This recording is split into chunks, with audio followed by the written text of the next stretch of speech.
Shalom. Hallelujah. आइए सब खड़े हो जाएंगे। आइए हम सब आज का आराधना के लिए प्रार्थना करेंगे कि प्रभु ने एक अच्छा सौभाग्य हमको दिया, परमेश्वर का उपस्थिति में हमको लेकर आया।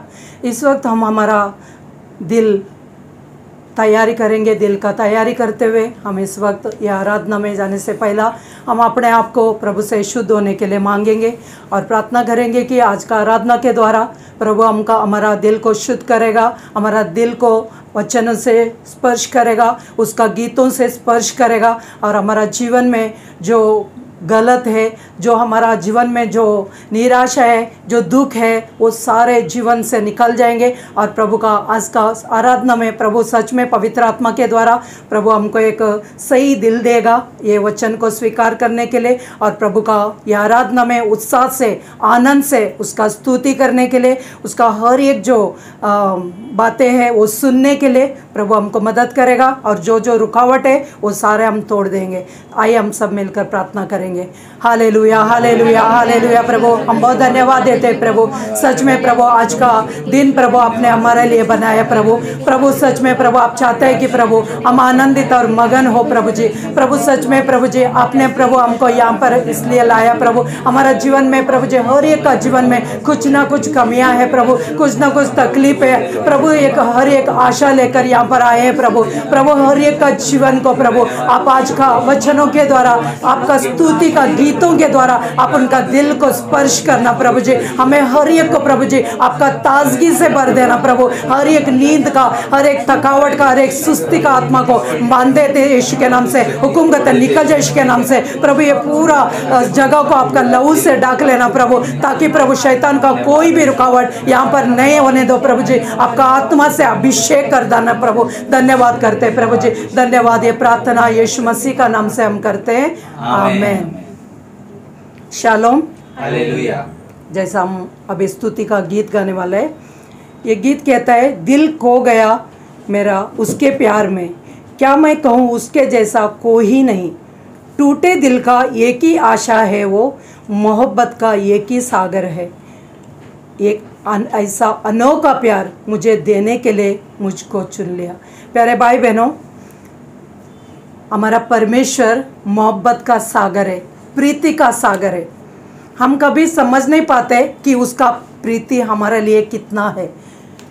उसने अपना एकलौता बेटा को हमारा खातिर, हमारे पाप के खातिर उसने इतना प्रेम किया, हमको बचाने के लिए उसको इस धरती पर भेजा। प्यारे भाई बहनों, प्रभु यीशु ने अपना सब कुछ त्यागते हुए इस धरती पर आया और हमारा पाप के लिए, हमारा पाप को उसने अपने ऊपर उठा लिया और क्रूस में बलिदान का प्यार उसने हमारे लिए जान देते हुए ये कुर्बानी किया। हमने क्या किया बदले में? हमने, उसने जो कुछ हमारे लिए किया, हमने अपनाने के लिए कुछ नहीं किया। उसका प्रेम को हमारा दिल में हमने कभी स्वीकार नहीं किया। प्यारे भाई बहनों, जैसा एक गीत गाते, उसका अनोखा प्यार, ऐसा प्यार किधर भी नहीं मिलता है और कोई भी नहीं कर सकते। ऐसा निस्वार्थी अनोखा प्यार हमारा प्रभु यीशु का है। जैसा हम ये गीत गाते हैं, हम प्रभु को पूरा दिल से, ये मन से हम गाएंगे कि वो एक ही सच्चा और निस्वार्थी प्रेम करने वाला परमेश्वर है।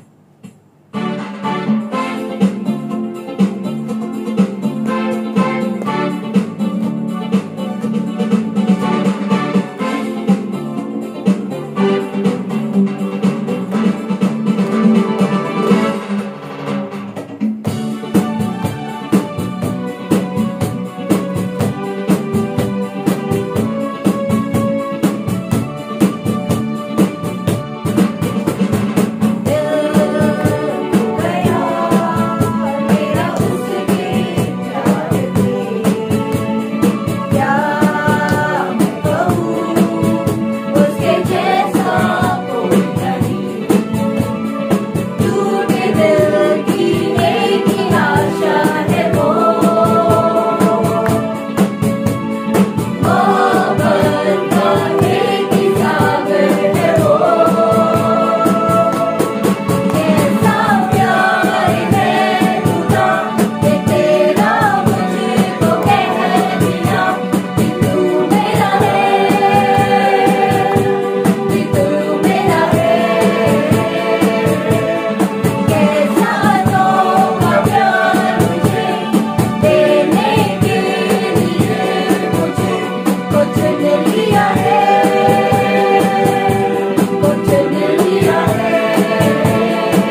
शालोम। हालेलुया। आइए हम सब प्रभु का दंडवत करने के लिए घुटने पे आएंगे। प्यारे भाई बहनों, इस वक्त हम यहाँ पर आए, हम में से कितने लोग इस वक्त टूटे हुए हैं, कितने लोग बिखर गए, कितने लोग पाप में संघर्ष कर रहे, कितने लोग हैं मरने पर है, कितने लोग हैं बीमार है, कितने लोग हैं सब जगह जाके आए हैं, इनका अंदर कोई आशा नहीं है। प्यारे भाई बहनों, ये गीत कहता है प्रभु यीशु एक ही आशा है, क्योंकि उसने हमको ये आशा दिलाने के लिए और हमको ये सब में से छुटकारा देने के लिए, पाप का क्षमा देने के लिए, हमको उद्धार देने के लिए प्रभु यीशु ही हमको एक ही आशा है। प्यारे भाई बहनों, जैसा हम एक गीत गाते हैं कि हम इस वक्त प्रभु को हमारा दिल में बुलाएंगे, दिल का राजा बनाएंगे, तभी ये गीत कहता है टूट कर बिखर ना देगा मुझे। यीशु मसीह का प्यार, प्यारे भाई बहनों, उसका प्यार इतना मूल्यवान कीमती प्यार है जो उसने हमारे लिए हमारे खातिर किया, इसलिए वो हमको टूट कर बिखरने नहीं देगा। ये विश्वास से आज हम लोग यहाँ पर आए, हम लोग हमारा जीवन को जांचते हुए इस वक्त हम ये आराधना का दंडवत का गीत हम प्रभु के ओर गाएंगे।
शालोम। हालेलुया। इस वक्त हम जो दो गीत हमने गाया, हम हमारा जीवन में अकेला इस वक्त महसूस करते हैं। जैसा हमने गीत गाया, वो हमको कभी अकेला नहीं छोड़ेगा। हम में से बहुत सारा लोग इस वक्त अकेला महसूस करते हैं क्योंकि उनके पास प्रभु यीशु नहीं है। तो आज जैसा हमने ये दोनों गीत गाया, प्रभु को धन्यवाद देंगे उसका प्यार के लिए। आज उसका प्यार है, वो हमको उसके ओर खींच रहे, उसके ओर बुला रहे। तो हम आज इस वक्त प्रार्थना करेंगे, मांगेंगे कि प्रभु आपकी दया हमारे ऊपर होने दो, हमको हमारा दिल को खोल दो प्रभु, ताकि हम आपका दिल खोल कर प्रभु आपको हम स्वागत करें हमारा दिल में, ताकि हम ये निर्बलता में, कमज़ोरी में आपका सामर्थ्य हमको मिले। तो आइए हम सब मिलकर इस वक्त हम स्तुति और प्रभु का आराधना करेंगे। Hallelujah, hallelujah, hallelujah. प्रभु हम बहुत धन्यवाद देते हैं प्रभु आपका अनोखा प्यार के लिए। प्रभु सच में प्रभु ये प्यार कोई नहीं कर सकता है, कोई नहीं दे सकता है प्रभु, क्योंकि हम सब स्वार्थी है प्रभु। हम खुद का फायदा के लिए प्रभु प्यार करते हैं प्रभु। आपका प्रीति इतना महान है प्रभु जी। हालेलुया। प्रभु जिसने उसको पाया है प्रभु जी, सच में प्रभु उसका जीवन बदल गया प्रभु जी। इस वक्त प्रभु जी हमको क्षमा करना प्रभु जी। प्रभु हम प्रभु ये निस्वार्थी प्रेम को समझ नहीं पाते, क्षमा करना प्रभु जी। हालेलुया। इस वक्त हम मांगते हैं प्रभु, प्रभु हम बहुत धन्यवाद देते हैं कि प्रभु सच में आपका हर एक प्यार का प्रभु जी बलिदान के लिए प्रभु, हर एक बातों के लिए जो आपने मेरे जीवन में, हमारा हर एक का जीवन में किया, हर एक उपकारों के लिए, हर एक आशीष के लिए प्रभु हम आपका धन्यवाद स्तुति करते हैं प्रभु। जैसा प्रभु जी हम अभी इस वक्त प्रभु जी हमारा जीवन में प्रभु जी जो कमजोरी है, जो निराशा है प्रभु जी, जो चिंता है प्रभु जी, जो हर एक परिस्थिति है प्रभु, हम आपका हवाले में सौंप देते प्रभु। प्रभु आप हमको प्रभु आपका शक्ति दे देना प्रभु, आपका दया उंडाल देना प्रभु, ताकि प्रभु जी हम प्रभु जी पूरी तरह से आपको प्रभु हमारा जीवन में स्वीकार करें और आप हमारा जीवन में प्रभु बदलावट करेगा। इसके लिए हम बहुत धन्यवाद करते हैं। ये प्रार्थना हम यीशु मसीह का नाम से करते हैं, आमीन। शालोम। हालेलुया। आइए सब खड़े हो जाएंगे प्रभु का वचन पढ़ने के लिए। शलोम हालेलुया। भाई बहनों, आज हम सीखेंगे हमारा पाप का कबूली कैसा करना है। प्रभु का वचन क्या बोलते हैं? हमारा पाप हम परमेश्वर की ओर कबूल करना है और एक दूसरे की ओर हम कबूल करना है, अंगीकार करना है। ये हम देखेंगे और पहला पढ़ेंगे आज का वचन याकूब 5:13 से 18। जेम्स 5:13 to 18 हम पढ़ेंगे।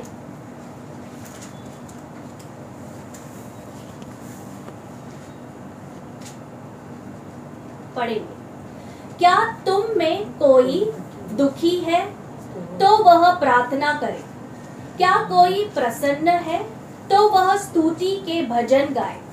क्या तुम में कोई रोगी है, यदि है तो कलीसिया के प्राचीनों को बुलाए और वे उस पर तेल मल कर प्रभु के नाम से उसके लिए प्रार्थना करें, और विश्वासपूर्ण प्रार्थना के द्वारा रोगी चंगा हो जाएगा और प्रभु उसे उठ खड़ा करेगा।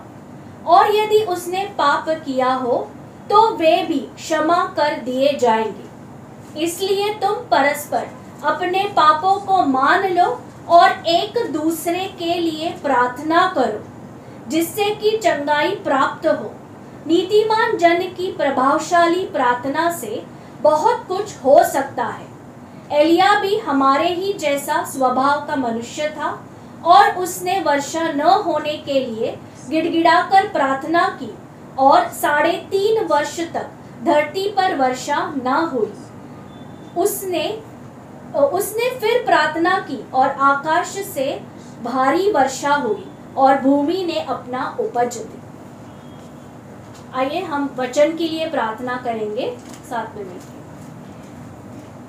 प्रभु हम धन्यवाद देते यीशु राजा, प्रभु धन्यवाद देते आप आज का वचन के लिए। प्रभु हम मांगते प्रभु आज आपका वचन हमारे हृदय को छूने के लिए प्रभु जी। सच में प्रभु जो विषय हमने आज सुना प्रभु, हमारा प्रभु दिल को प्रभु जो कठोरता है उसको हटा देते हैं, और सच में प्रभु तेरा वचन, तेरा सच्चाई प्रभु हमारे हृदय को छेदने के लिए वो पश्चाताप और पाप का कबूली प्रभु, और फिर से एक बार प्रभु वो समर्पण, वो निर्णय प्रभु हमारे जीवन के द्वारा हम ले पिताजी। ऐसा प्रभु तेरा वचन आज हमारे जीवन में ये प्रभावशाली काम करेगा, इसलिए धन्यवाद। पिताजी को भी अभिषेक करना प्रभु जी, हर एक शब्द जो वो बोलते हैं पिता, आप प्रभु उनके शब्दों को अभिषेक करना प्रभु, ताकि वो मनुष्य का नहीं प्रभु लेकिन आपकी ओर से प्रभु शब्द है प्रभु, ऐसा हम स्वीकार करें प्रभु और कार्य में लगाए। हम धन्यवाद देते हैं, यीशु के नाम से प्रार्थना करते हैं, आमीन। आमेन। शलोम। हालेलुया।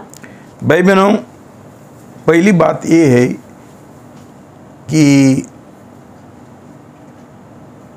सिर्फ याकूब में ये बात साफ साफ लिखा है कि हमने परस्पर हम पाप कबूल करना है ताकि हमारा पाप का क्षमा हमको मिले और हमको चंगाई भी मिले। ये हम ध्यान में रखना है पहला कि ये जो पत्र है याकूब का, उसने ये विश्वासी लोगों को, जो प्रभु का शिष्य है, जिनका नया जन्म हुआ था, उनके लिए लिखा है। लेकिन ये जो शिक्षा है, जो संकल्पना है, वो जो विश्वासी है और जो अविश्वासी है, जिनका उद्धार नहीं हुआ, दोनों जान को लागू होता है कि वो एक सिद्धांत है। ओके, अभी याकूब पूछता है,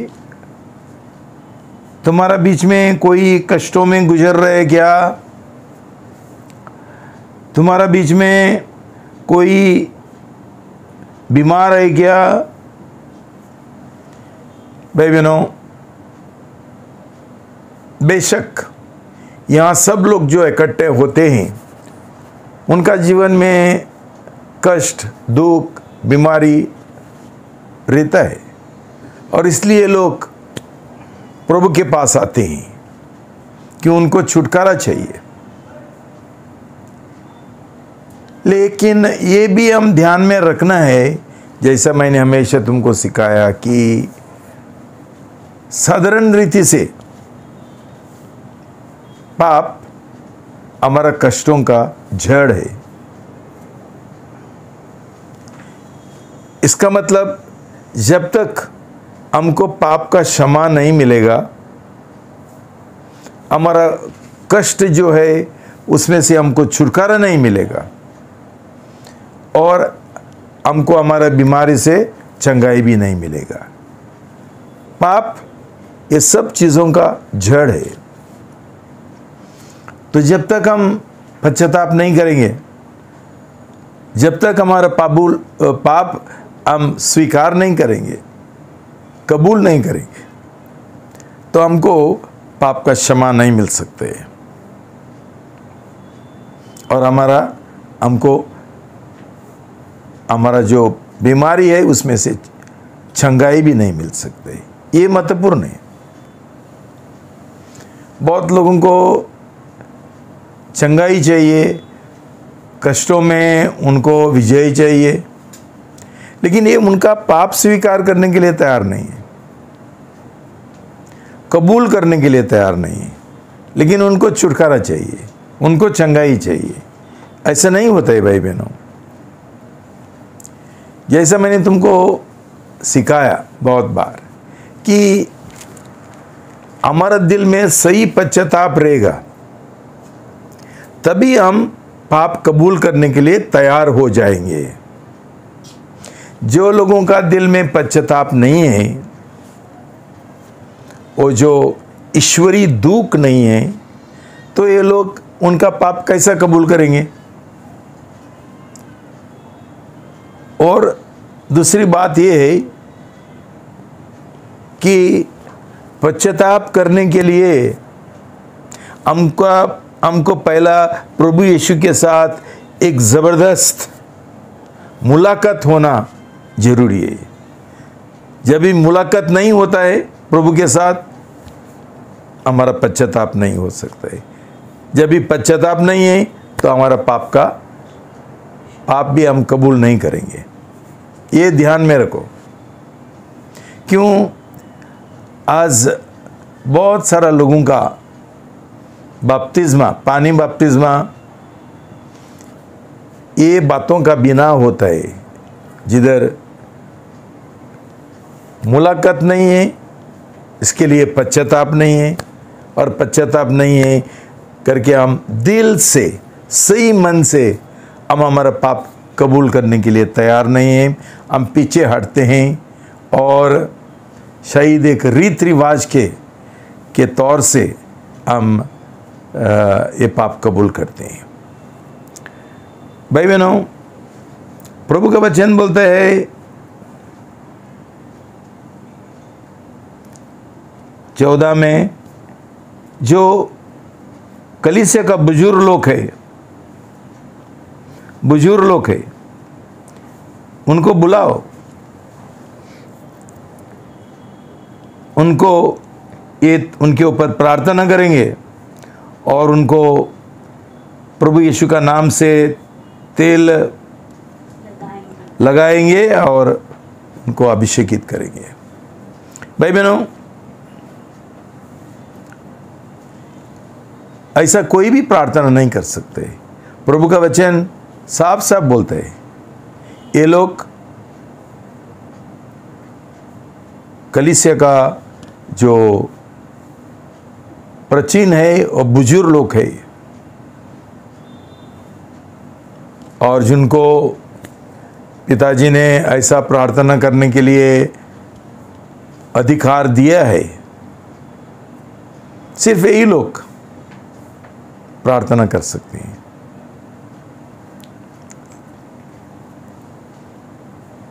इसका मतलब ये है कि तभी इस प्रार्थना के द्वारा परमेश्वर उनको चंगाई देगा और उनका अंदर कोई पाप है वो उनको क्षमा करेगा,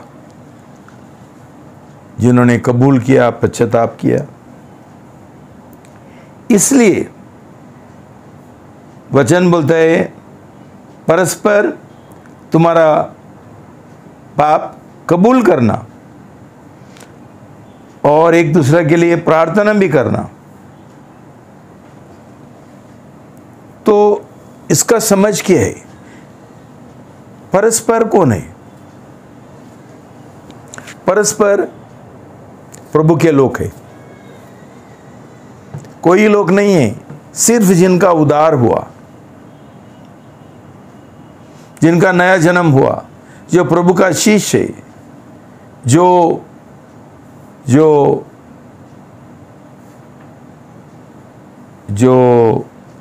राइचियस है, नीतिमान लोग है, जिन्होंने प्रभु यीशु मसीह को स्वीकार किया, जीवन का मालिक बनाया, स्वामी बनाया, राजा बनाया, पूरा जीवन का समर्पण किया, प्रभु यीशु के साथ शादी किया। ऐसा ही लोग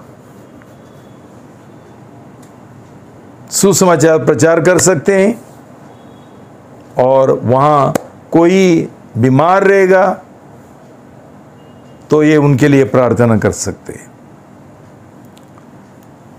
और हमको वहाँ उदाहरण दिया एक बुजुर्ग व्यक्ति का, जो है एलिया नबी। एलिया नबी का तो हमारा तौर से उद्धार नहीं हुआ था, नया जन्म नहीं हुआ था, कि वो जूना करार का आदमी है। फिर भी वो एक परमेश्वर ने चुना हुआ नबी था, और परमेश्वर ने उसको ये अनुग्रह दिया था, ये दान दिया था, ये प्रचार करने के लिए, नबुआत करने के लिए। तो उसने उसका प्रार्थना के द्वारा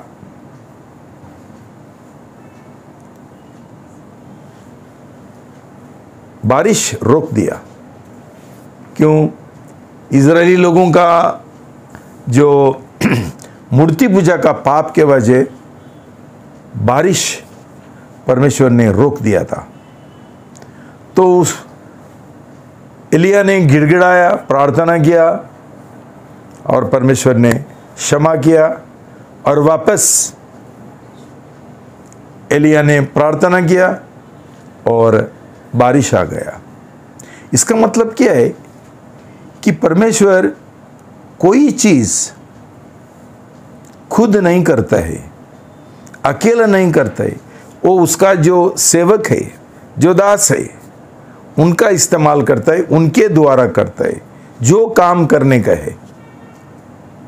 इसलिए उसने कलीसिया स्थापित किया और कलीसिया में जो लोग बुजुर्ग लोग हैं, उसका सेवक है, इनके द्वारा वो ये काम करता है।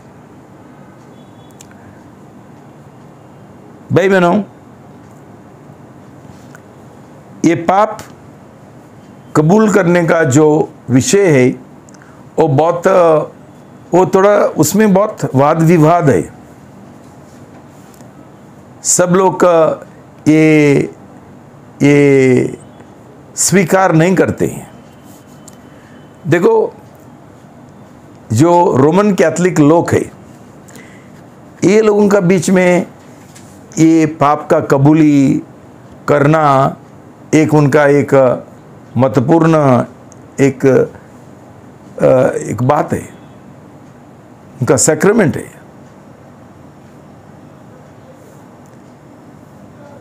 तो इसलिए जब भी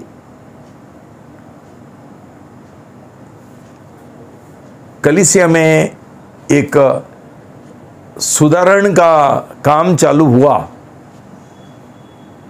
फादर मार्टिन लूथर के द्वारा, जो लूथरन चर्च है, तभी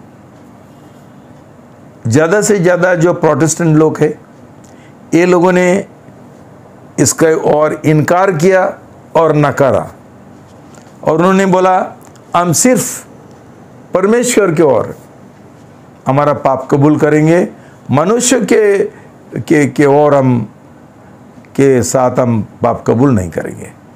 तो ये लोगों ने बिल्कुल मना किया। लेकिन खुद जो फादर मार्टिन लूथर था, जो उधर वो जो लीडर था ये सुधारण का, उसने उसका कलीसिया में ये कबूली का जो एक तरीका है, विधि है, वो उसने रखा।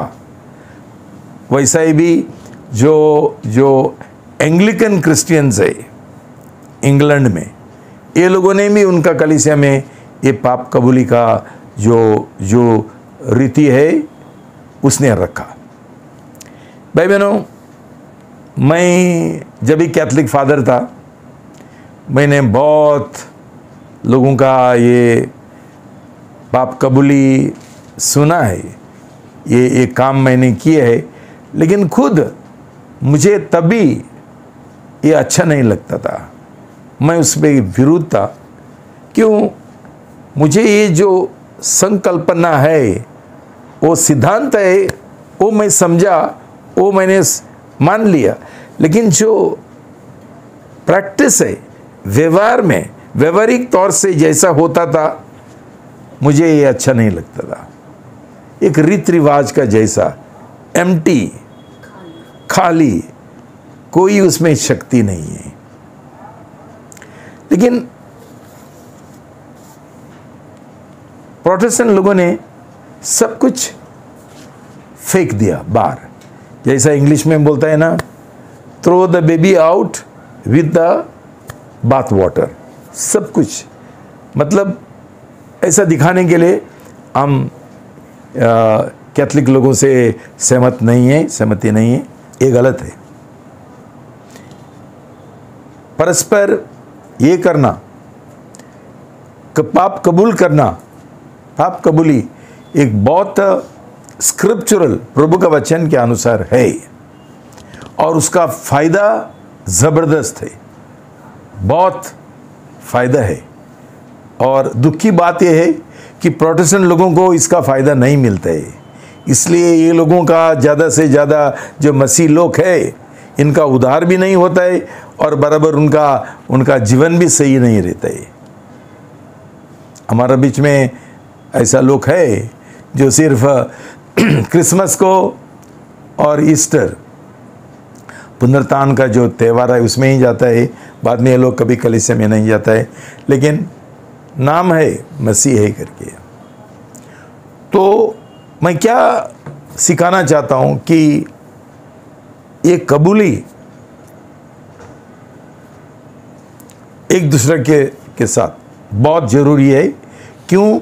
उसके द्वारा हमको जिस पाप के ऊपर विजय नहीं मिलता है, वो पाप के ऊपर हमको विजय मिलता है जब भी हम हमारा पाप खुला करने के लिए तैयार है। हमको चंगाई भी मिलता है। लेकिन क्या होता है कि हमारा स्वभाव ऐसा है कि हम पाप ढकना चाहते हैं और छुपाना चाहते हैं। ये पापी मनुष्य का स्वभाव है। इसलिए प्रोटेस्टेंट लोगों ने ये सब कुछ निकाल दिया। क्यों? जो तू परमेश्वर की ओर कबूल कर दे, उसमें तेरे को नम्र भी बनने के लिए ज़रूरत नहीं है, सही पश्चाताप भी करने के लिए तैयार नहीं को किसी को ही मालूम नहीं तूने क्या कबूल किया। वो थोड़ा ज़्यादा कन्वीनियंट है और सुविधामंद है। बहुत हमारा स्वयं को बहुत अच्छा लगता है। क्यों? जब भी हम पाप कबूल करते हैं, हमारा स्वयं मरता है। हाल ही में एक भाई ने मुझे बोला कि पिताजी, जब भी मैंने मेरा पाप कबूल किया सब लोगों का सामने, मैं इतना नम्र बन गया और मेरा स्वयं टूट गया। जिनको उनका स्वयं तोड़ने का इच्छा नहीं है, ये लोगों का पश्चाताप और पाप कबूली हमेशा गलत होता है, झूठी होता है, और इसलिए उनको कोई छुटकारा नहीं मिलता है, पाप का क्षमा भी नहीं मिलती है। और वैसा ही इस रीति से ये लोगों ने पानी का बपतिस्मा लेगा तो पानी का बपतिस्मा ही भी झूठा होगा, उसमें भी कोई असर नहीं है, प्रभाव नहीं है। हमारा जीवन में जो चमत्कार होता है पानी बपतिस्मा के द्वारा, वो नहीं होगा। और ऐसा जब हमारा जीवन शुरू हो जाएगा और वैसा ही नामदारी जीवन हमेशा के लिए चलते रहेगा। तो भाई बहनों,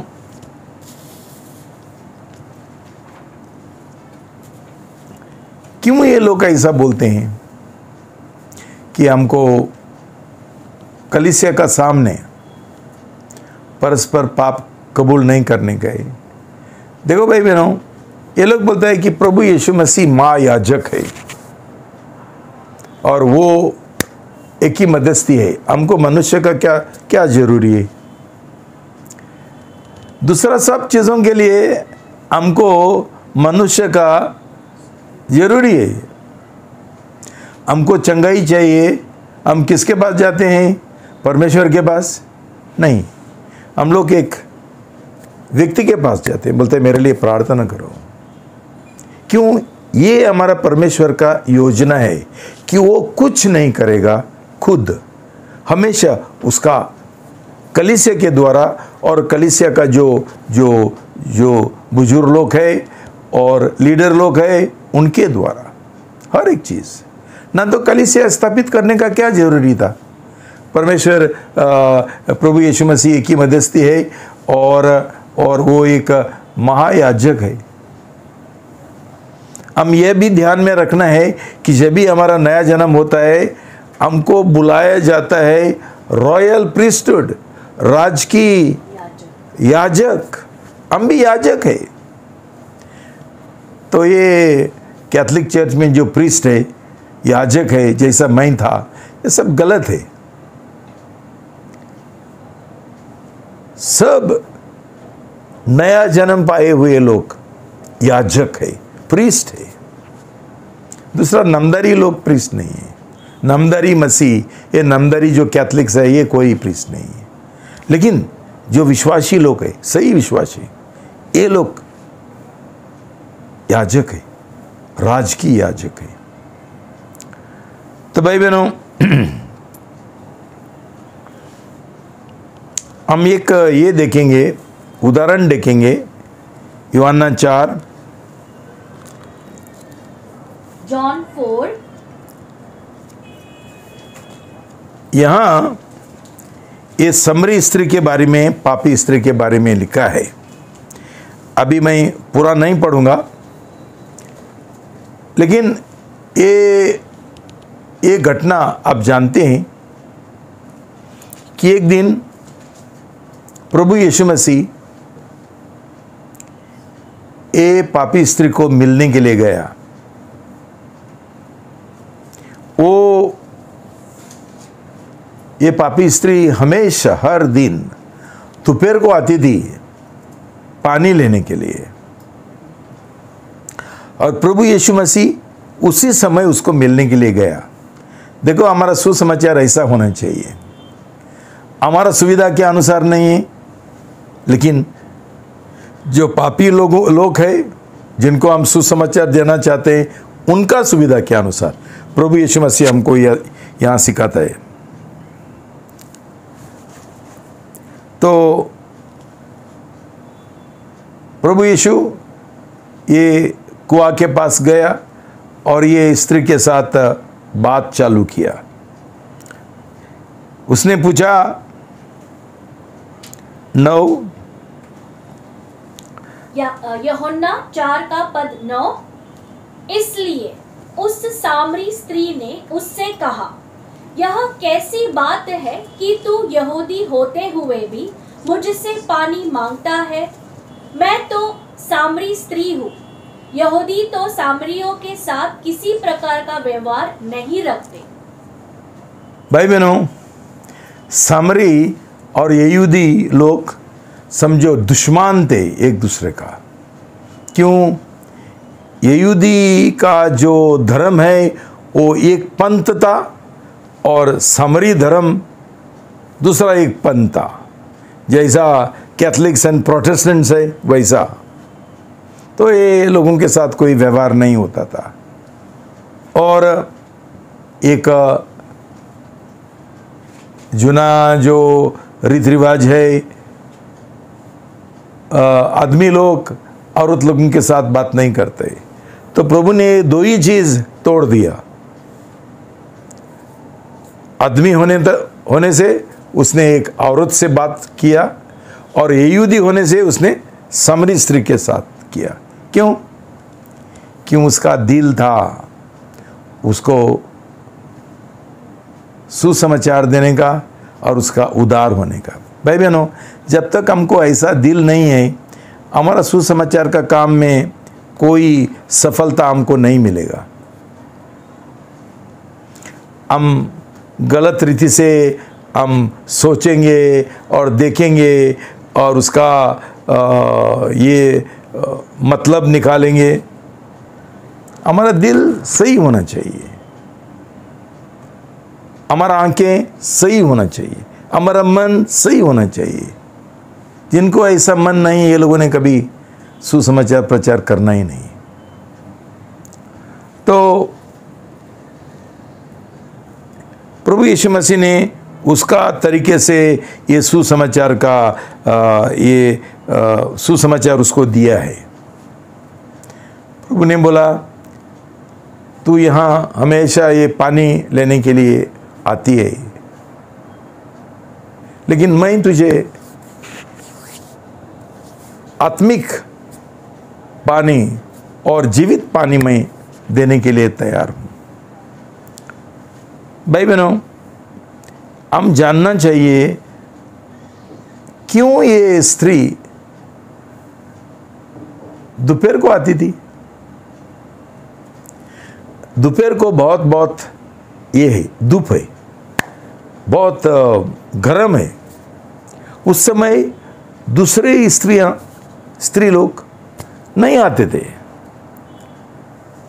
ये सुबह जब भी सूरज नहीं आया तभी, लेकिन ये स्त्री, पापी स्त्री, सब लोगों को टालना चाहती थी, नहीं मिलना चाहती थी, अकेला आती थी कि उसके अंदर पाप था, उसको शर्म लगता था वो पाप का। तो बहुत वाद विवाद हुआ, समरी लोग क्या विश्वास करते हैं, यहूदी क्या विश्वास करते हैं, यहूदी कौन सा पहाड़ पर आराधना सभा करते हैं और समरी लोग किधर करते हैं, ये सब फालतू बातें उसने किया। क्यों?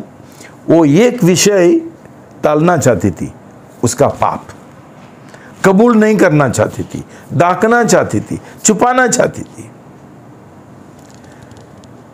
तो भाई बहनों, ये एक बहुत महत्वपूर्ण बात है। हम सीखना कैसा सुसमाचार प्रचार करना है। भाई बहनों, जिनका उद्धार नहीं हुआ, जे लोगों के अंदर आग नहीं है लोगों का उद्धार की ओर, ये लोग कभी सुसमाचार प्रचार नहीं कर सकते। मैं आपको बोलता हूँ, मैं तुमको भेजता हूँ सुसमाचार प्रचार करने के लिए, लेकिन कोई सफलता नहीं मिलता है।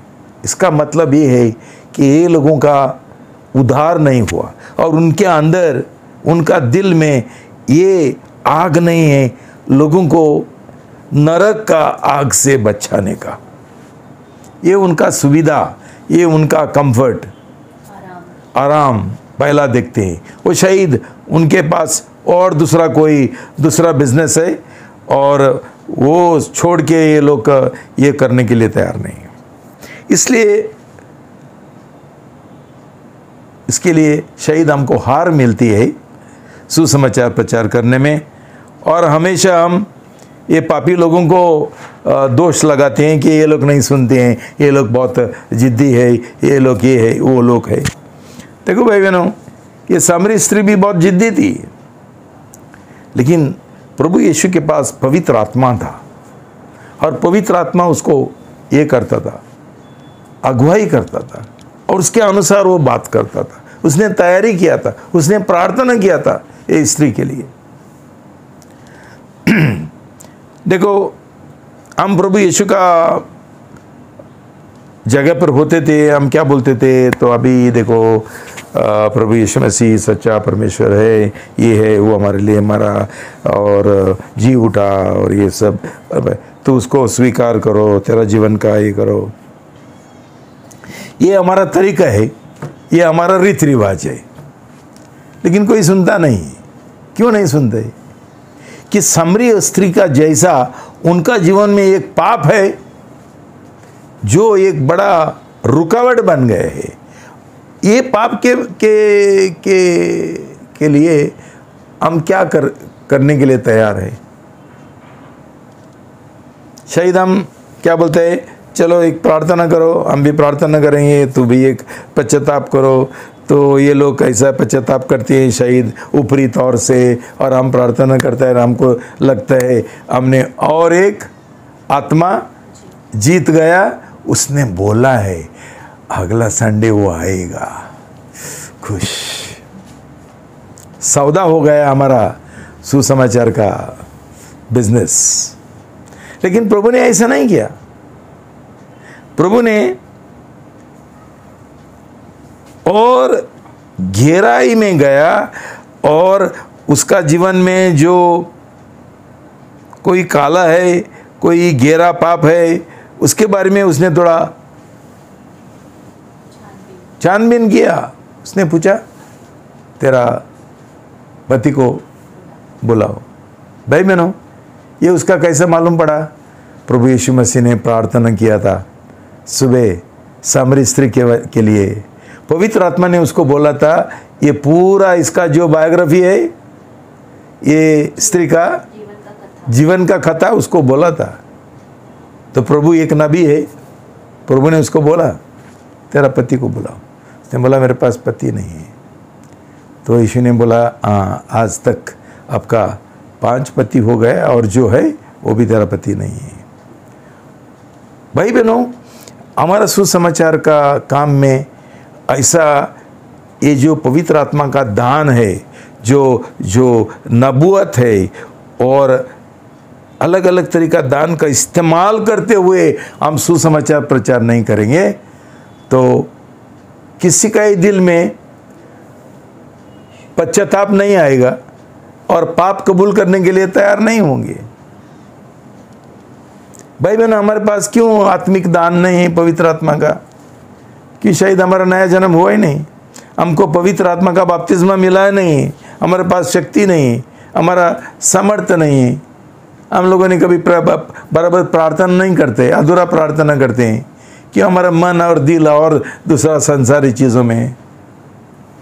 लेकिन ये एक जो नबूवत प्रभु यीशु मसीह ने किया, उसके द्वारा उसका दिल पिघल गया और वो बहुत आश्चर्यचकित हो गई और बोला, तुझे कैसा मालूम है? ओह गॉड, बोला वही सच्चा ये है, मसीह होगा। भाग के गई और कितना लोगों को इकट्ठा किया। देखो भाई बहनों, सही सुसमाचार ऐसा होना चाहिए। मैं जानता हूं हमारा सुसमाचार ऐसा नहीं है।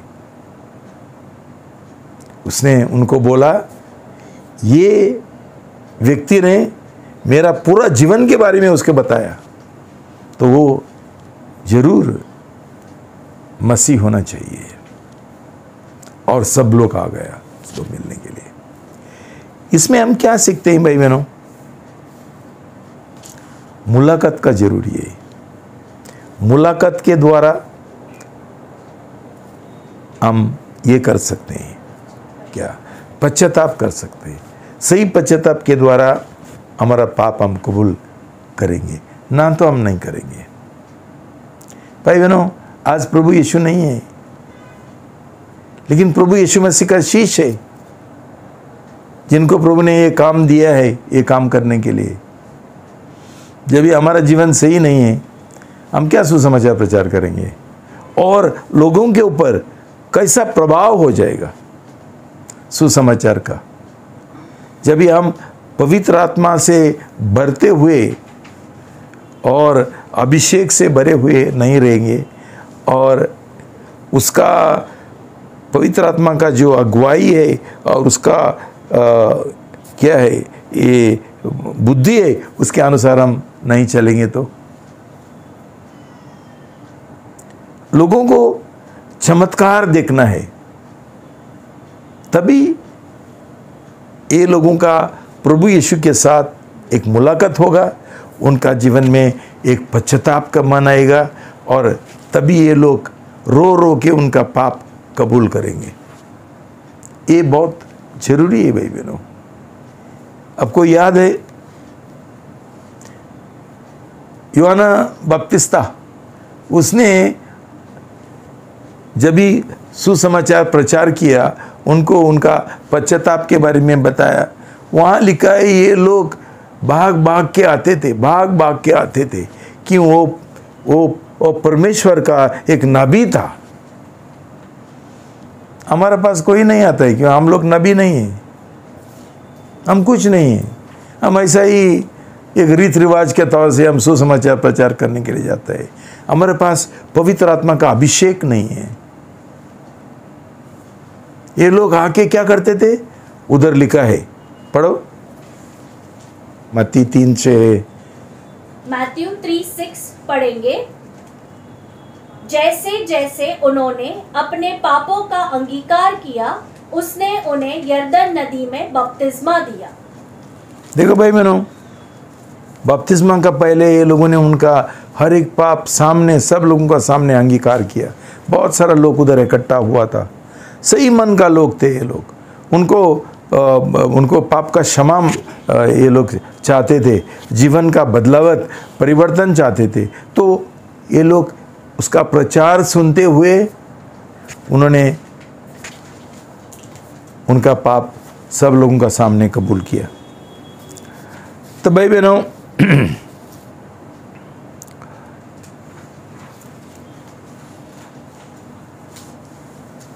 ऐसा पाप कबूल करने के लिए सिर्फ परमेश्वर का सामने नहीं, परमेश्वर का जो प्रतिनिधि है, जो उसका सेवक है, उसके सामने करना जरूरी है। और प्रभु उसका जो सेवक है उसका इस्तेमाल करता है हमारा पाप का क्षमा हमको देने के लिए और हमको छंगाई देने के लिए। और एक है उदाहरण दाऊद का, 2 शमूएल 12:1-13। 2 Samuel 12:1-13 पढ़ेंगे।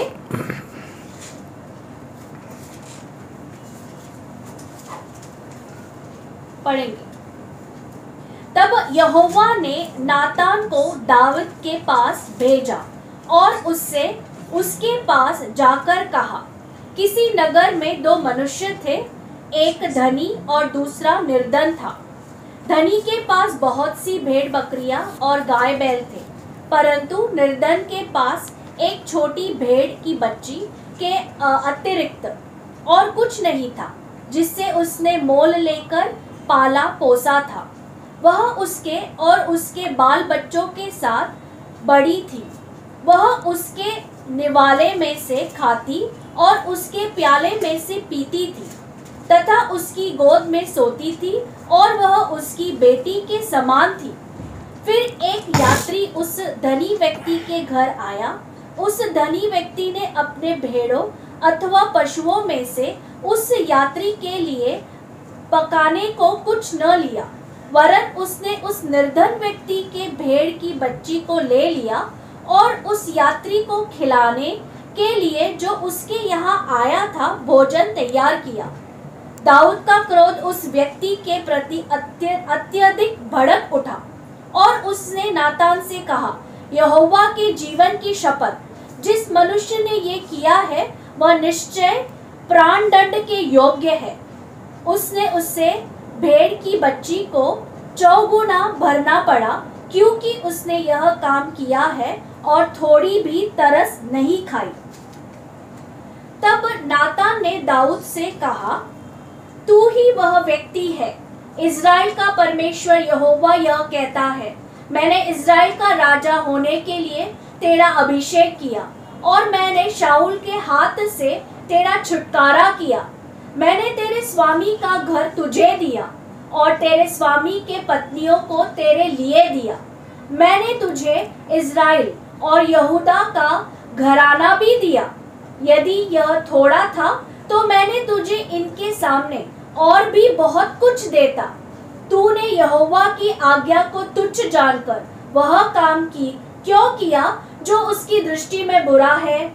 न तो हित्ती उरिया को तलवार से मरवा डाला और उसकी पत्नी को अपनी पत्नी होने के लिए लिया और उसको अमोनियों के तलवार से मरवा दिया है। इसलिए अब तलवार तेरे घराने से भी दूर नहीं होगा, क्योंकि तूने मुझे तुच्छ जाना और हित्ती उराई की पत्नी को अपने पत्नी होने के लिए रख लिया है। यहोवा यो कहता है, देख, मैं तेरे घराने ही से तेरे विरुद्ध बुराई उत्पन्न करूंगा और मैं यहाँ तक करूंगा कि तेरी आंखों के सामने तेरे पत्नियों को तलवार तेरे साथी को दूंगा। पद 13। तब दाऊद ने नातान से कहा, मैं यहोवा के विरुद्ध पाप किया है। नातान ने दाऊद से कहा, यहोवा ने भी तेरे पाप को दूर कर दिया है, तू नहीं मरेगा। शलोम। हालेलुया। या क्या सीखना मिलता है हमको कि ये नबी नातान नहीं रहता था, दाऊद उसका पाप कबूल नहीं करता था। मतलब परमेश्वर चाहता है कि एक व्यक्ति के द्वारा, मनुष्य के द्वारा ये लोगों का पश्चाताप करने का, पाप कबूल करने का जो सेवा है, सेवकाई है, वो करे। वो खुद नहीं करते, उसका जो सेवक है उसको भेजता है। और दाऊद ने उसका सेवक को ये उसका पाप उसने कबूल किया। और एक है शौल राजा, 1 शमूएल 15:30 पढ़ो। 1 Samuel 15 verse 30 पढ़ेंगे। तब उसने कहा, मैंने पाप किया है, परंतु इज़राइल और प्रजा के प्राचीनों के सामने तो कृपया अभी मेरा आदर करके मेरे साथ लौट, कि मैं तेरे परमेश्वर यहोवा की आराधना कर सकूं। भाई बहनों, शौल राजा ने सही पश्चाताप नहीं किया। जब भी शमूएल नबी ने उसको सामना किया, तूने परमेश्वर का जो आज्ञा है वो तोड़ा। तुझे बोला था कि सब लोगों का नाश करो, लेकिन तूने नाश नहीं किया। तूने कहीं बकरी रखा है और बलिदान चढ़ाया। मैंने बोला था ऐसा मुझे नहीं चाहिए। तो क्या हुआ? परमेश्वर ने शाऊल राजा को निकाल दिया, पद से निकाल दिया। इसके द्वारा हमको क्या मालूम पड़ता है कि दाऊद राजा ने पाप किया, सही पश्चाताप किया, परमेश्वर ने उसको क्षमा किया और उसके द्वारा बहुत बड़ा काम किया। शाऊल राजा अनाज्ञाकारी था, बहुत घमंडी था। उसने उसका पाप कबूल करने का मना किया, इनकार किया, ऊपरी तौर से किया और उल्टा बोलता है, जोर से मत बोलो, दूसरों लोगों को मेरा जो लोग है उनको मालूम पड़ेगा, तो धीरे धीरे बात करो और उनका सामने मुझे मान सम्मान करो। कितना गलत पश्चाताप और गलत कबूली पाप का। तो भाई बहनों, ऐसा लोग रहता है कि कभी कभी नाबी ने बोलने के बावजूद भी ये लोग उनका पश्चाताप करने के लिए और पाप कबूल करने के लिए तैयार नहीं है। ये उदाहरण देखने के बाद हम क्या अभी हम सीख सकते हैं? देखो, ये सब बातों में दो महत्वपूर्ण पहलू है। एक है, परमेश्वर ने बोला, प्रभु यीशु मसीह ने क्रूस के ऊपर बोला, इट इज फिनिश्ड, समाप्त हुआ है, सब खत्म हो गया है, मैंने मेरा काम कर चुका है। मतलब संसार का पाप के लिए मैंने बलिदान किया है और मैंने पाप का क्षमा मैंने हासिल किया है। ये एक है। उसके बाद कोलोसी 2:13-14, Colossians 2:13 and 14 पढ़ेंगे।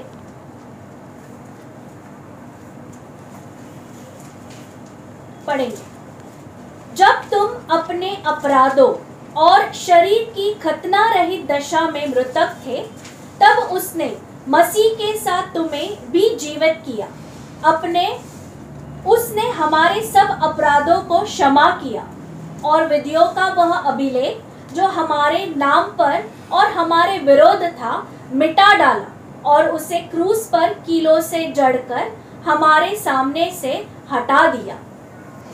भाई बहनों, हमारा उद्धार का काम, पाप क्षमा करने का काम प्रभु यीशु मसीह ने क्रूस के ऊपर क्या किया? पूरा किया उसने। He has completed, है ना? पूरा किया। शैतान को हराया, हमको पाप का क्षमा हासिल किया। देखो भाई बहनों, इब्रानियों 10:14, Hebrews 10:14 पढ़ेंगे। क्योंकि उसने एक ही बलिदान के द्वारा उनको जो पवित्र किए जाते हैं सदा के लिए सिद्ध कर दिया है। वंस फॉर ऑल, सदा के लिए एक बलिदान के द्वारा उसने काम समाप्त किया। इसका मतलब अभी हमारा हर एक पाप का हमको क्षमा मिल सकती है। जूना करार में ये जो याजक थे, ये बार बार बलिदान को चढ़ाना पड़ता था, फिर भी पाप का क्षमा बराबर नहीं मिलती थी। लेकिन प्रभु यीशु मसीह का जो बलिदान है वो बिल्कुल संपूर्ण है। एक ही बलिदान के द्वारा हर एक पाप का, भाई बहनों, हमको क्षमा मिल गई है। अभी ये एक बात है। दूसरी बात ये है कि 1 यूहन्ना 1:9 1 जॉन 1:9 पढ़ेंगे।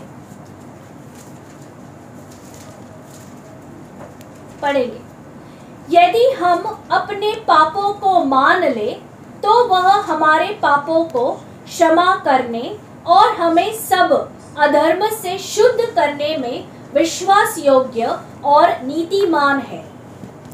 देखो भाई बहनों, एक बाजू प्रभु यीशु मसीह ने उद्धार का काम पूरा किया, दूसरे बाजू 1 यूहन्ना 1:9 बोलता है कि तुमने तुम्हारा पाप कबूल करना है। इसका मतलब क्या है?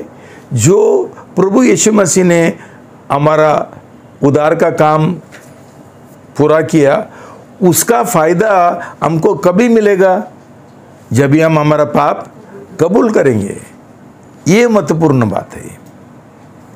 और एक ऐसा कबूल करने का है,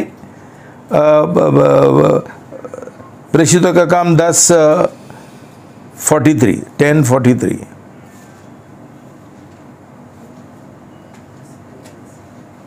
प्रेषितों के काम 10:43 पढ़ेंगे।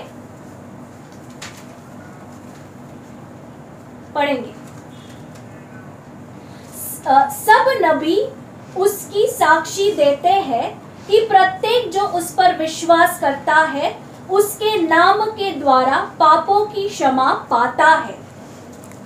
विश्वास के द्वारा पाप का क्षमा पाते हैं। मतलब ये उद्धार का काम जो प्रभु ने किया, हमको लागू होने के लिए, हमको उसका फ़ायदा मिलने के लिए हमको विश्वास का जरूरी है कि जो प्रभु ने काम किया क्रूस के ऊपर, वो मैं स्वीकार करता हूँ विश्वास के साथ। दूसरा ये तुम लोग जानते हैं, रोमी 10:9 और 10, रोमन्स 10:9 and 10 पढ़ेंगे कि यदि तू अपने मुख से यीशु को प्रभु जानकर अंगीकार करे और अपने हृदय में यह विश्वास करे कि परमेश्वर ने उसे मृतकों में से जीवित किया तो तू उद्धार पाएगा।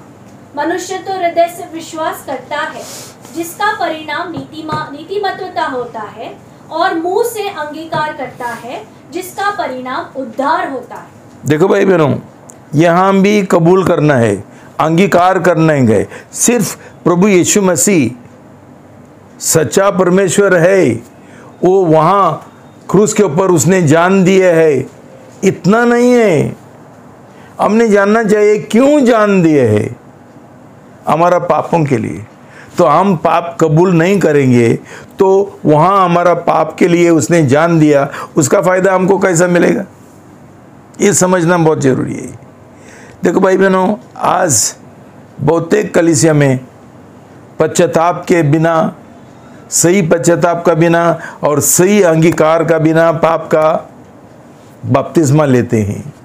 और इसके लिए सब ये जो कलीसिया में जो मसीह लोग हैं वो फंस गए हैं।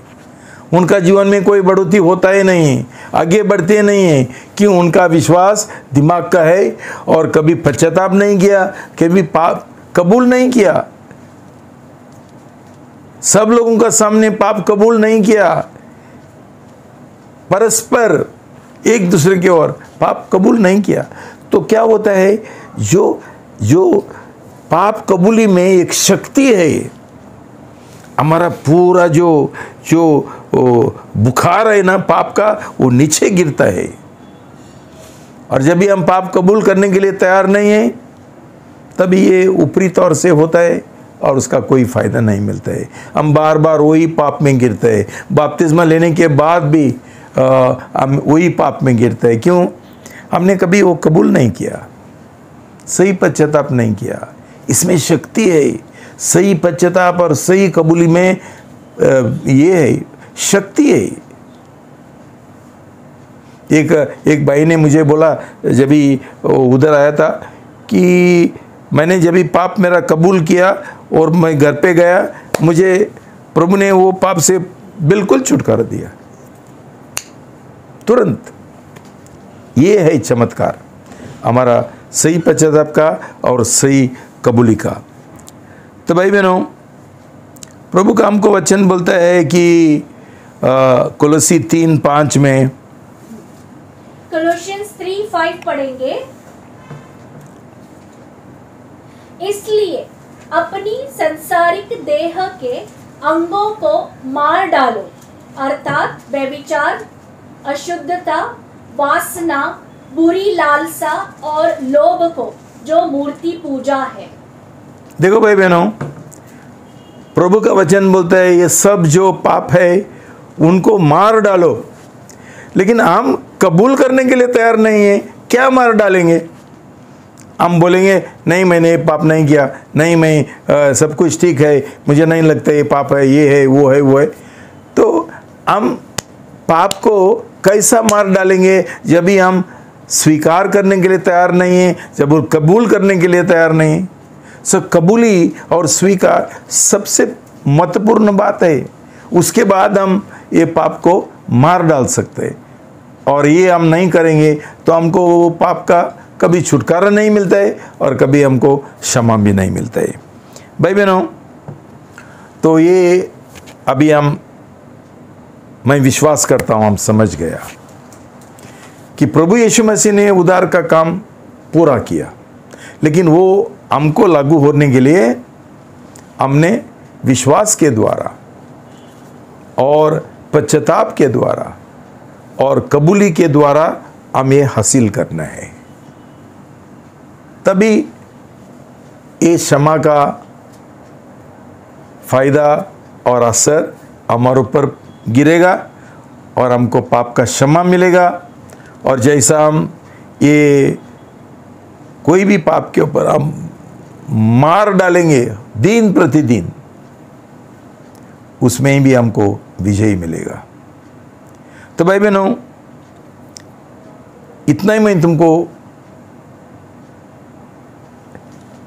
याद दिलाना चाहता हूँ, जोर डालना चाहता हूँ कि तुम्हारा पाप परस्पर कबूल करो।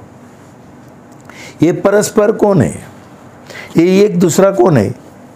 कोई भीड़ नहीं है भाई बहनों, सिर्फ जो कलीसिया है, जो प्रभु यीशु मसीह का देह है, जो प्रभु के लोग है, जो प्रभु का शीश है, जिनका नया जन्म हुआ, ये लोगों का सामने प्रभु का वचन बोलता है परस्पर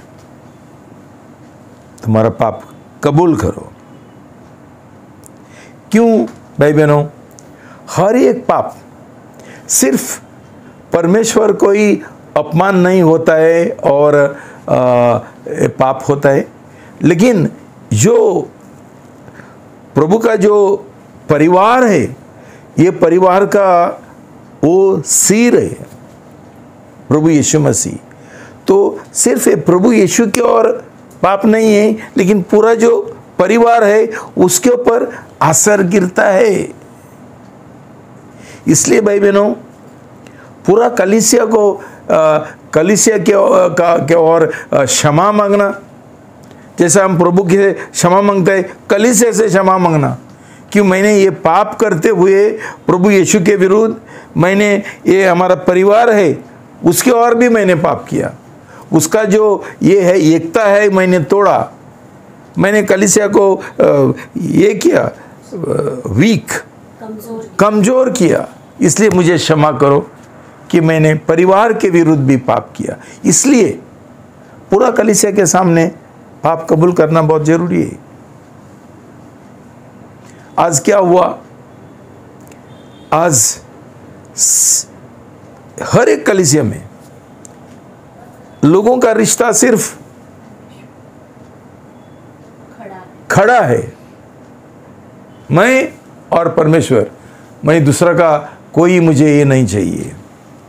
एक भाई जो छोड़ के गया, मुझे बोलता है परमेश्वर ने मुझे क्षमा किया, लेकिन ये भाई ने कलीसिया का विरुद्ध पाप किया, पिताजी के विरुद्ध पाप किया, एक लड़की के विरुद्ध पाप किया, उसका कोई क्षमा नहीं मांगने का, पिताजी से परमेश्वर से क्षमा मांगा। लोगों को ये नहीं समझता है, और कौन सा भी कलीसिया में आज ये नहीं समझता है। हमारा रिश्ता सिर्फ खड़ा नहीं है, आड़ा भी है, क्यों हम एक परिवार है, हम भाई बहन है। सो परमेश्वर बोलता है सिर्फ मेरा प्रेम मत करो, एक दूसरा का प्रेम करो। जब भी तुम एक दूसरा का प्रेम करेंगे तभी तुम लोग मेरा प्रेम करेंगे। भाई बहनों, ये जो बहुत गहरा संबंध है प्रभु यीशु के साथ, और पूरा जो प्रभु यीशु मसीह का देह है, भाई बहन है, परिवार है, वो हम कभी भूलना नहीं चाहिए कि हर एक पाप सिर्फ स्वर्ग के विरुद्ध, जैसा ये प्रोडिगल सन, गुमर पुत्र ने क्या बोला, पिताजी मैंने स्वर्ग के विरुद्ध पाप किया और तेरे विरुद्ध पाप किया। ये हम नहीं समझते, हम सोचते हैं सिर्फ स्वर्ग से हम क्षमा मांगेंगे, लेकिन पिताजी से जाके क्षमा नहीं मांगने गए, कैसा क्षमा मिलेगा?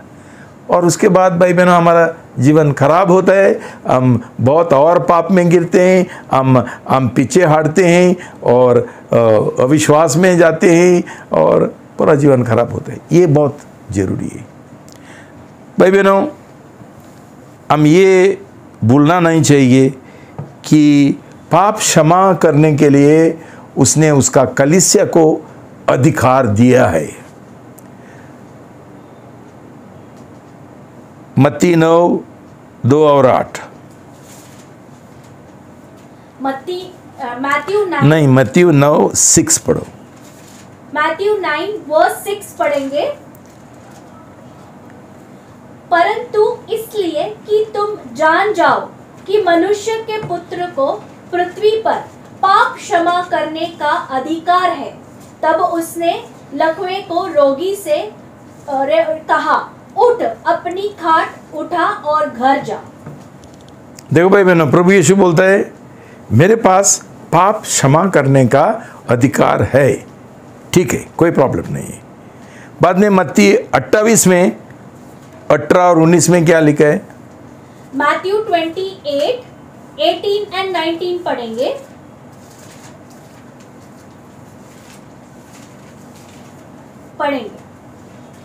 तब यीशु ने उनके पास आकर कहा, स्वर्ग और पृथ्वी का सारा अधिकार मुझे दिया गया है, इसलिए जाओ और सब जातियों के लोगों को शिष्य बनाओ तथा उन्हें पिता, पुत्र और पवित्र आत्मा के नाम से बपतिस्मा दो। महत्वपूर्ण बात यह है, प्रभु बोलता है मेरे पास सारा अधिकार है जो पिताजी ने मुझे दिया, अभी ये अधिकार मैं तुमको देता हूं। इसका मतलब क्या है भाई बहनों? पाप क्षमा करने का भी अधिकार प्रभु यीशु मसीह ने उसका कलीसिया को दिया है, उसका जो लीडर है उनको दिया है। हम देखेंगे यूहन्ना 20:21 और 23। जॉन 20:21-23 पढ़ेंगे।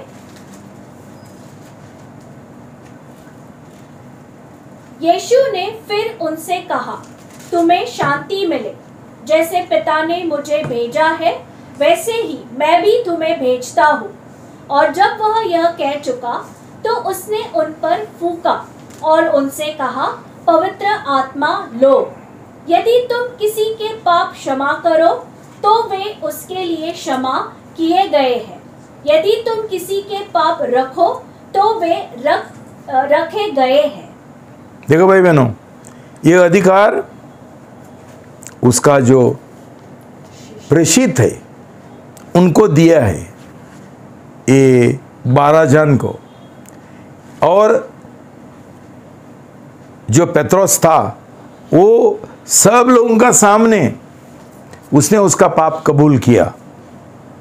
सब लोग जानते थे कि उसने प्रभु यीशु मसीह को इनकार किया, लेकिन ये लोग जब भी इकट्ठे थे तब भी प्रभु यीशु मसीह पेत्रोस के पास आया और उसने पूछा, तू मेरा प्रेम करता है क्या? इसका मतलब क्या है? उसको एक चांस दिया, एक मौका दिया उसका पाप कबूल करने के लिए। सिर्फ उससे क्यों पूछा? कि उसने पाप किया था और उसने कबूल करना पड़ा कि मैं तेरा प्रेम करता हूँ। उसने क्षमा मांगा, उसने पहला पश्चाताप किया था, रोया था, तो प्रभु उसका दिल जानता था। इसी समय इस संदर्भ में प्रभु ने बोला, तुम भी ऐसा ही करो कि जिसका पाप तुम क्षमा करेंगे उनका पाप क्षमा हो जाएगा, और जिसका पाप तुम रखेंगे वो रखा जाएगा। तो भाई बहनों, यहाँ मालूम पड़ता है कि परमेश्वर ने उसका कलीसिया को दिया है ये अधिकार। सिर्फ चंगाई देने के लिए, हम प्रार्थना करने के लिए प्रभु का दास के पास आते हैं। आखिर पाप का क्षमा मिलने के लिए हम क्यों नहीं आएंगे? हम क्यों नहीं कबूल करेंगे पूरा कलीसिया का सामने? भाई बहनों, आज कितना सारा लोग उनका पाप में संघर्ष कर रहे और उनको विजय नहीं मिल रहे। एक ये है रहस्य है विजय पाने के लिए। रहस्य ये है, तुम्हारा पाप पश्चाताप करते हुए, सही दुख पाते हुए कलीसिया का सामने। जब भी मैं कलीसिया बोलता हूँ, सिर्फ जो लोगों का उद्धार हुआ उनका सामने कबूल करो और देखो तुमको कैसा विजय मिलता है। जो बार बार सालों से मुझे विजय नहीं मिला, मुझे विजय नहीं मिला, मुझे विजय नहीं मिला, कैसा विजय मिल सकता है? देखो, ये प्रभु का वचन के अनुसार। मत्ती 16:19, मैथ्यू 16 वर्स 19 पढ़ेंगे।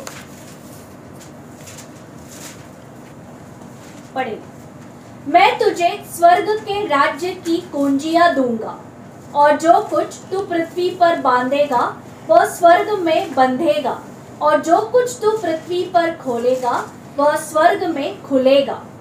देखो भाई बहनों, ये बांधने का और खोलने का बात यही है, लोगों को छुटकारा देने के लिए। पहला पाप से, सिर्फ शैतान का बंधन से नहीं है, पाप से। उनको जो लोग बराबर पश्चाताप करते हैं उनको क्षमा ऐलान हम कर सकते हैं। जो लोग पश्चाताप करने के लिए तैयार नहीं हैं उनका पाप वैसा ही रहेगा, उनको क्षमा नहीं मिलेगा, ये हम ऐलान कर सकते हैं। ये अधिकार हमको दिया भाई बहनों। भाई बहनों, आज ये चीज़ प्रभु का कलीसिया में नहीं होता है, इसलिए क्या हुआ, ये दुनिया में साइकियाट्रिस्ट डॉक्टर है, साइकोथेरापिस्ट डॉक्टर है। प्रभु ने ये काम उनको नहीं दिया है, ये काम कलीसिया का है, लेकिन कलीसिया नहीं करता है करके आज ये लोग पैसा कमाते हैं, साइकियाट्रिस्ट और साइकोथेरापिस्ट। लेकिन उसका फ़ायदा क्या मिलता है? कुछ नहीं मिलता है। भाई बहनों, ये मुझे अनुभव है। क्यों? जो लोग ऐसा समस्या में थे, ये लोग मेरे पास आए हैं। जब भी मैंने उनको ये किया, उनको सलाह दिया और उनको प्रोत्साहन किया और पाप का पश्चाताप करने के लिए और क्षमा पाने के लिए ये लोग कबूल हो गया, मैंने प्रार्थना किया, उनको छुटकारा मिला। बाद में मैंने मजाक से बोला, उधर जो पैसा दिया था वो मुझे दे दो, मजाक से। फुकट पैसा का बर्बाद। जब भी प्रभु ने फ्री में ये काम कलीसिया को दिया है और लोगों को छुटकारा मिल सकता है। तो भाई बहनों, मैं प्रार्थना करता हूँ, ये तुमको सब जो मैंने ये दिया है वचन से तुमको सिखाया है, ये पद जो पढ़ा हम लोगों ने, ये तुमको सिर्फ एक एहसास होने के लिए कि बाबा हमको पाप के ऊपर विजय मिल सकता है जब भी हम हमारा पाप कबूल करने के लिए तैयार है दिल से। उसमें कोई ये नहीं है, धोखाबाजी नहीं है और कोई भकवावत नहीं है। सही मन से, सही दिल से पश्चाताप करेंगे और पाप कबूल करेंगे, प्रभु हमारा पाप क्षमा करेगा और हमको पाप से छुटकारा भी मिलेगा। प्रभु तुमको आशीर्वाद दो।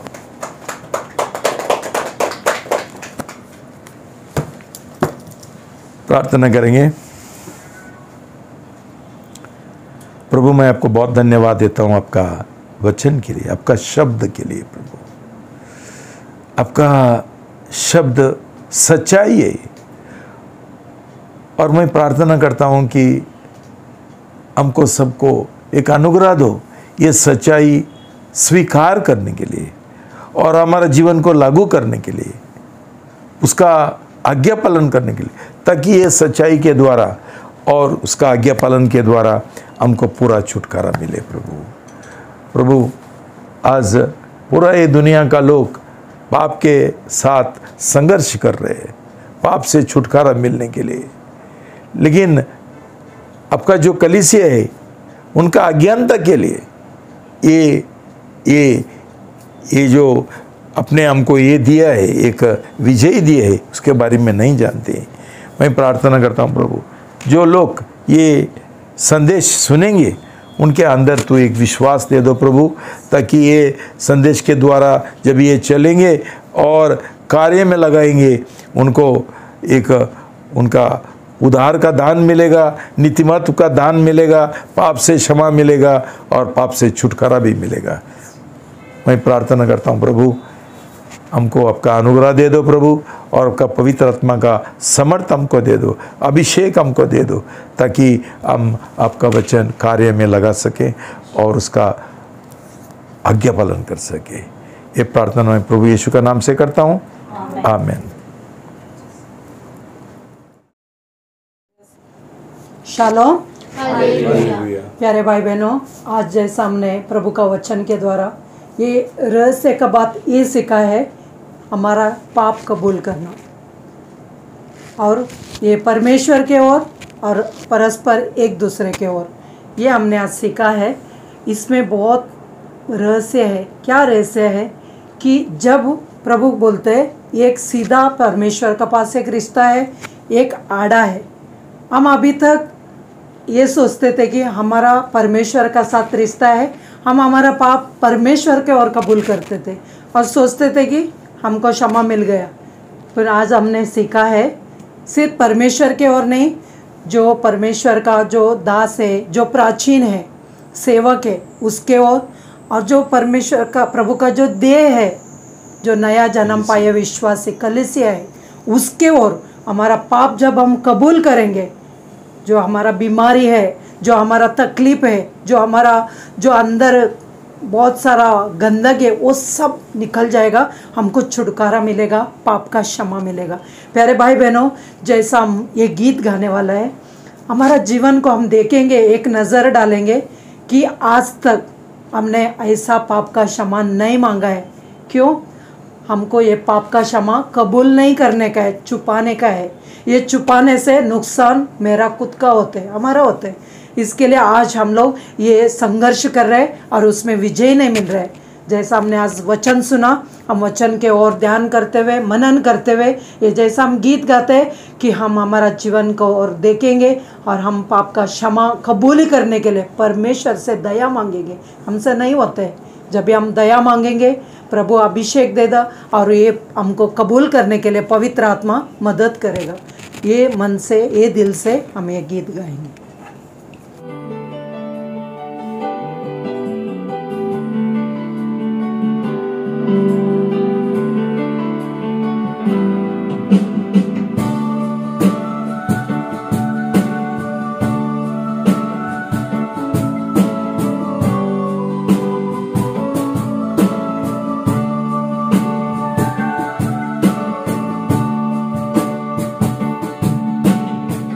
अपनों को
शालोम।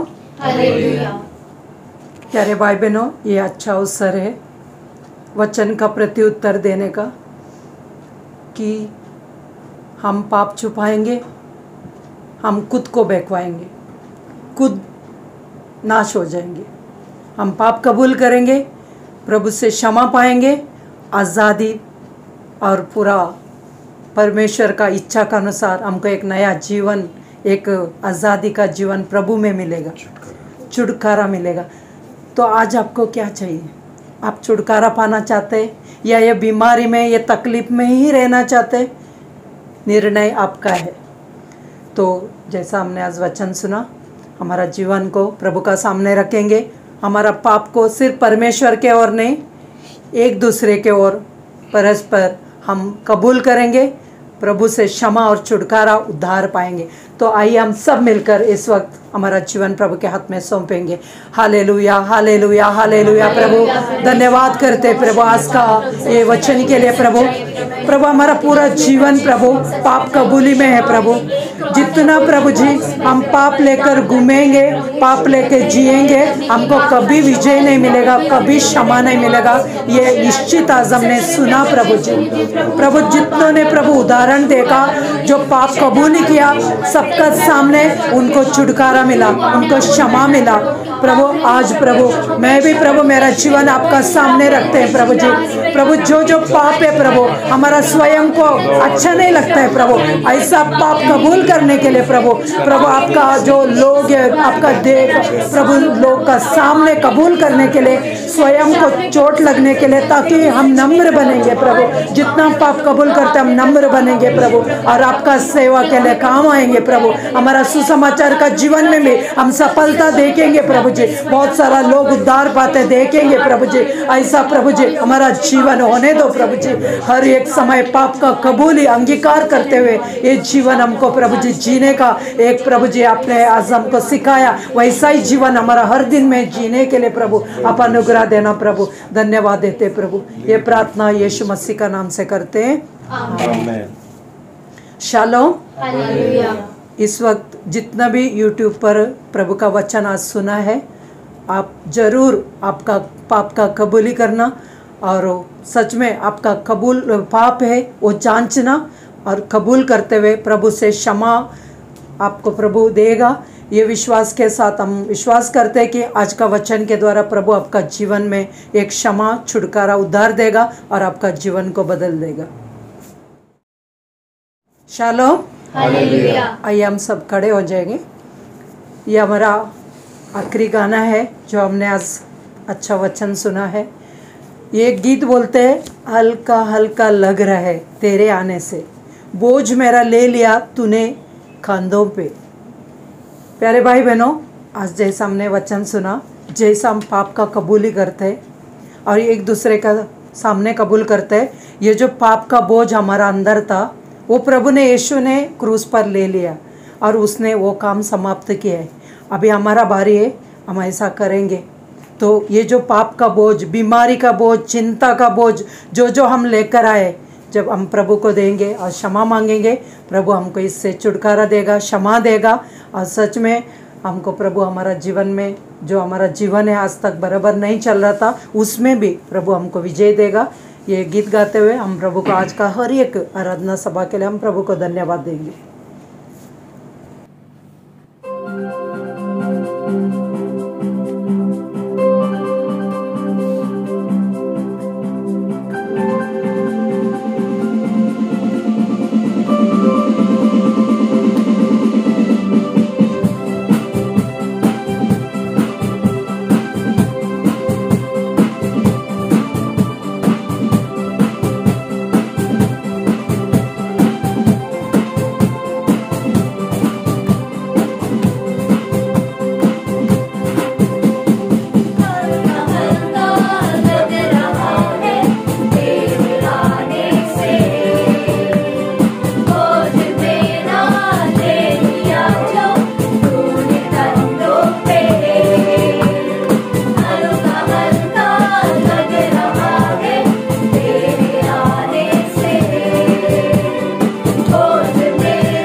शालोम। हालेलुया। आइए हम सब प्रभु को धन्यवाद देंगे आज का वचन के लिए, प्रभु का मौत के लिए, प्रभु का बलिदान के लिए, प्रभु का प्रेम के लिए, प्रभु का अनुग्रह के लिए, ताकि आज का जो वचन हमने सुना है ये वचन विश्वास के साथ हमने जैसा ग्रहण किया है वो कार्य में लगाने के लिए, और उसका विजय हम आने वाला दिनों में अभी से हम देखेंगे और हमारा जीवन पूरा बदलते हुआ जीवन हम देखेंगे। हम अब आज प्रभु को धन्यवाद देंगे। आज का वचन जरूर हमारा हर एक का दिल को स्पर्श किया है और प्रभु हमारा जीवन में अभी से वो काम शुरू किया है, इसके लिए हम प्रभु को धन्यवाद देंगे। आज का हर एक आराधना सभा के लिए पवित्र आत्मा ने पूरा अगुवाई किया, उस सारे बातों को लेकर हम प्रभु को साथ में मिलकर धन्यवाद देंगे। Hallelujah, hallelujah, hallelujah. प्रभु हम बहुत धन्यवाद देते हैं प्रभु जी आज का पूरा प्रभु आराधना के लिए। प्रभु आपने अच्छा रीति से हमको चलाया प्रभु, आपने हर एक प्रभु आपका सच्चाई सुनने के लिए प्रभु आपने हमको एक सही दिल दिया प्रभु, जैसा प्रभु आज का वचन भी प्रभु आपने प्रभु हमारा हृदय में स्वीकार किया है प्रभु, वो कार्य में प्रभु निश्चित रूप से करने के लिए प्रभु जी बिना शर्मते, बिना डगमगाते प्रभु, बिना डरते प्रभु, हमारा पाप को कबूल करते हुए कार्य में हम करने के लिए प्रभु हमें सबको प्रभु आपका अनुग्रह देना प्रभु जी। शैतान पूरी तरह से प्रभु जो जो रुकावट डालते वो सारा रुकावट को हम तोड़ देते शिकन से प्रभु, हमारा मुख, हमारा दिल, हमारा शर्म पूरा निकाल देना प्रभु, हमको हर एक को छुटकारा देना प्रभु, ताकि प्रभु ये जो जीवन प्रभु हम सही रीति से आपका मार्ग में आपका वचन के अनुसार चलने के लिए आप अगुवाई करेगा। इसके लिए धन्यवाद करते हैं प्रभु। आपने हमको क्षमा किया प्रभु, आज अपने वचन के द्वारा हमसे प्रभु फिर एक बार हमारा दिलों को आनंद से भर दिया प्रभु जी। प्रभु हम बहुत धन्यवाद देते हैं प्रभु जी। ये प्रार्थना हम यीशु मसीह का नाम से करते हैं, आमीन।